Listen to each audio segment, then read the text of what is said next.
ঘরেই water boarding therapy, যেটা এটা ইউএস গভর্নমেন্টের বের করা একটা থেরাপি। এটা আল কায়দার উপরে এরা ইউজ করতো এক সময়। পানিতে চুবাই রাখা, টাওয়েল পাচায় মুখে। আমার ঘরেই এই থেরাপিটা আমাকে দেওয়া হয়। ময়লার ড্রাম, ওইটার মধ্যে আমার ঢুকায় দেওয়া হয়, মুরগি বানায় আমাকে নিয়ে যাওয়া হয় চোখ বেঁধে হায়েস্ট গাড়িতে করে। সিভিল ড্রেসে তারা আসে, কোনো আইডি কার্ড দেখায় না। বাসাতে তো তারা প্রচুর পিটায়, ঠিক আছে। চোখ বেঁধে একটা রুমের মধ্যে ঢুকানো হয়, ঢুকায় একটা সেলের মধ্যে ঢুকায় ফেলা হয়। একটু পরে আমাকে চোখ বেঁধে আবার 2 তলায় নিয়ে যাওয়া হয়। আমার কাছে আমার আইফোনের পাসওয়ার্ড চাওয়া হয়। আমি না দিলে আমার হাতের ভিতরে সুই ঢুকানো হয়, স্ট্যাপলার দিয়ে পিন মারা হয়। তো আমি আমার ফোনের পাসওয়ার্ড দিতে বাধ্য হই। আমার ফোন থেকে তারা আমার ব্যক্তিগত যে ছবিগুলো, যেগুলোর কারণে তারা পর্নোগ্রাফির মামলা করছে, সেই ছবিগুলো তারা বের করে নেয়। আচ্ছা, আমার ফোনের বিকাশে থাকা টাকাগুলো তারা বের করে নেয়।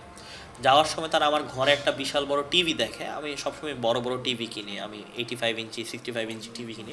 তারা যাওয়ার সময় আমার ঘরের থেকে প্রচুর পরিমাণে পারফিউম, নগদ টাকা এবং টিভি, মানে মূল্যবান বস্তু লুট করে নিয়ে যায়। তারা আবার সেগুলো তখন ভাগাভাগি করতেছে। এরকম 3-4 ঘন্টা সময় কাটার পরে আমাকে আবার 2 তলা থেকে নিচে নামানো হয়। নামায় মুখ বাঁধা হয়, মাটিতে শোয়ানো হয়। 2জন আমার উপরে উঠে, একজন আমার পায়ের উপরে, একজন আমার হাতের উপরে। মেজর নাভিদ কায়সারকে আমরা আমার বিভিন্ন ধরনের আন্তর্জাতিক অঙ্গনে যাদের সাথে পরিচয়, তাদেরকে আমি একটা ছোট্ট ছবি পাই সিসি ক্যামেরা ফুটেজের, যে সেটাতে নাভিদ কায়সার ছিল মুখ ঢাকা অবস্থায় প্রায়। সেই ফুটেজ পর্যালোচনা করে আমরা বের করতে পারি যে এই লোকটাই যে নাভিদ কায়সার ছিল, মেজর নাভিদ কায়সার। সে এর আগেও আর কি অনেক সরকারি অনেক টর্চার সেলের তত্ত্বাবধানে ছিল। আর হ্যান্ডকাফ দিয়ে বেঁধে নেয়, হ্যান্ডকাফ দিয়ে আমাকে উপরে সিলিংয়ে ঝুলায় ফেলা হয়, ঝুলায় আর কি বেদম পিটুনি যারে বল। তারপর আমাকে উলঙ্গ করা হয়, সব কাপড় চোপড় খুলে ফেলা হয়। খুলে ফেলার পর আমাকে ইলেকট্রিক শক দেওয়া হয়। যখনই আমার মুখ দিয়ে দাঁতগুলো বেশি কাঁপে বা কিছু জিহ্বা দিয়ে থুতু বের হতে থাকে বা আমি কাঁপতে থাকি বেশি, তখন আমার ইলেকট্রিক শক তারা বন্ধ করে দেয়। তারা আমাকে শুধু পানি খাইতে দেয় না, তারা আমাকে চামচ দিয়ে পানি খাওয়ায়। আমি জিজ্ঞেস করি যে চামচ দিয়ে কেন পানি দিতেছেন, একটু বেশি পানি দেন। বলে যে আপনারা যদি, আমি এখন বেশি পানি দিই, আপনার পানি ভিতর দিয়ে ঢুকে ভিতরে দম বন্ধে আপনি মারা যেতে পারেন। তারা আবার খুব ভালোভাবে জানে যে মানুষকে টর্চারের সময় কিভাবে টর্চার করতে হয় যেন সে পুরোপুরিভাবে মারা না যায়। আর খুব মানে এনজয় করে, মানে পার্টি করতে করতে তারা মানুষকে টর্চার করে, মানে তাদের কাছে এটা কোনো বিষয়ই না। মানে উনি ওইদিকে গেম খেলতেছে, আর আমি তো নিজেও গেমিং করি, আমার গেম খেলার অভ্যাস আছে। আমি দেখতেছি উনি কোন গেমটা খেলতে, সেটাও আমি চিনতে পারতেছি। তো আমি ঝুলতেছি, তো আমি দেখতেছি আমাকে 2জন পিটাইতেছে, উনি গেম খেলতেছে, উনি পিজা খাইতেছে। সেন্সলেস হয়ে গেছি, তো যখনই সেন্স আছে তখনই দেখলাম যে আমার পিটানো হচ্ছে। লাস্টে যেটা করা হয়, একটা ড্রাম আছে না, ময়লার ড্রাম, ওইটার মধ্যে আমার ঢুকায় দেওয়া হয় মুরগি বানায়। আপনি তো বুঝেন কীরকম হয় আর কি, মুরগি বানায় এটার মধ্যে ঢুকায় দেওয়া হয়। ঢুকায় এটার উপরে ফুটা আছে, এটা দিয়ে লাইট ঢুকে শ্বাস প্রশ্বাস নিতে পারবেন। এটার মধ্যে আমাকে সারা রাত রেখে দেওয়া হয়। যখন বের করা হয় সকালবেলা, তখন আর আমি আমার হাত পা নড়াইতে পারি। ড্রামের ভিতরে লেগে ড্রামের উপরে তালা মেরে দেয়। তো ড্রাম থেকে যখন বের হয়েছি, তখন আর আমি ডানে বামে নড়তে পারি না, কারণ সারা রাত তো আমি এরকম হয়েছি। অনেক বড় বড় অ্যাডজাস্ট ফ্যান চলে আয়নাঘরের, আমরা যেরকম শুনছি সেখানেও এরকম অনেক বড় বড় অ্যাডজাস্ট ফ্যান চলে। রাত দিন বোঝার কোনো উপায় নাই।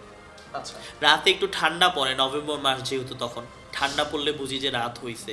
কিন্তু আমি তো অলরেডি তখন ব্যথায় সেন্সলেস, তো আমি তো আর এতটা বেশি সেন্সে থাকতে পারতেছি না। আর ড্রামে তো ভিতরে শুধু হালকা লাইট আসতেছে, শীতে কোনো কম্বলও তারা আমার দেয় না। আমি উলঙ্গ ছিলাম, কোনো কাপড় চোপড় ছাড়া। তারা আমাকে ড্রামের মধ্যে ঢুকায় তালা মেরে দেয় উপর দিয়ে। এর করে আমাকে তারা নিয়ে গেল টঙ্গী মেডিকেল কলেজ হাসপাতালে। নিয়ে সরকারি ডাক্তারদেরকে দেখলাম কয়েক হাজার টাকা দিল, দিয়ে একটা কি জানি সার্টিফিকেট নিল। নিয়ে আমাকে তারা আমি তখন আর হাঁটতে পারতাম না, তারা আমার 2 পা আর 2 হাত ধরে নিয়ে গেল গাজীপুরের কোনো একটা জায়গায়। নিয়ে আমার মাথায় একটা পিস্তল রেখে কানের পাশ দিয়ে ব্ল্যাঙ্ক ফায়ার করলো। করে তারা আমার বললো যে আমি যেন স্বীকার করি যে আমি বিএনপি জামাত করি, আমি 18 ইলেকশনে বিভিন্ন ধরনের বোমাবাজি করছি, আর আমি অমুক তমুক, অনেক ধরনের নেগেটিভ কথাবার্তা যেগুলোর সাথে আমার জড়িত না। আমি নাকি মাদক ব্যবসা করি, আইসের ব্যবসা করি। তো আমি বললাম যে আইস তো আমার বাসাতে ছিলই না, মদ পর্যন্ত না, বুঝলাম আবার আইস ঢুকলো কীভাবে। এটা বলার পরে পিটানো শুরু করে এবং ভয় দেখাইতে আমার মাথায় একটা পিস্তল রেখে কানের পাশ দিয়ে ব্ল্যাঙ্ক ফায়ার করে। যখন তারপরে আমি বললাম যে না, আমি 164 দিব না, আমি কোনো ধরনের কোর্টে গিয়ে 164 জবানবন্দি দিব না, তারা আমাকে নিয়ে ভাটারা থানায় নিয়ে যায়। ভাটারা থানা পুলিশ আমাকে নিতে অস্বীকার করে।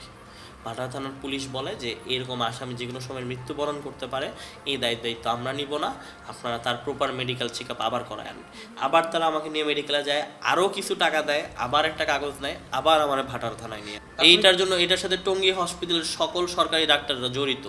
আমার পুরো বডি ফুলে আছে, আমার ব্লিডিং হইতেছে মুখ দিয়ে, আমার কান দিয়ে রক্ত পড়তেছে, এত থাপ্পড় মারছে আমার কান দিয়ে ব্লিডিং হচ্ছে।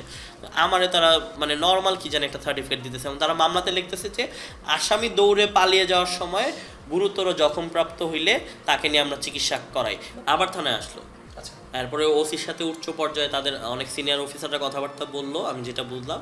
তারপরে হলো গিয়ে থানাতে আমার হ্যান্ড ওভার করলো। কোর্টে আমাকে ম্যাজিস্ট্রেটের সামনেও তারা পেশ করে নাই, তারা জানতো যে আমার এই অবস্থা দেখলে আমি ম্যাজিস্ট্রেটকে বলবো, বিচার দিব। তারা কোনোভাবে এটা ম্যানেজ করে এবং আমাকে গারদ থেকে সরাসরি জেলখানায় পাঠানো হয়।